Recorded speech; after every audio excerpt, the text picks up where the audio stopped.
How to check TPM 2.0 is enabled on Windows 10. Open Start on Windows 10. Search for tpm.msc. Click the top result to open the Trusted Platform Module Management tool. In the Status and TPM Manufacturer information, confirm TPM is present and the version. If the device includes a TPM chip, then you will see the hardware information and its status. Otherwise, if it reads a compatible TPM cannot be found, then the chip is disabled on the UEFI or your computer does not have a compatible Trusted Platform Module.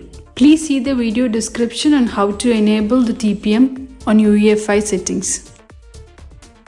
Hope this video helps you. For more videos, like, share and subscribe our channel.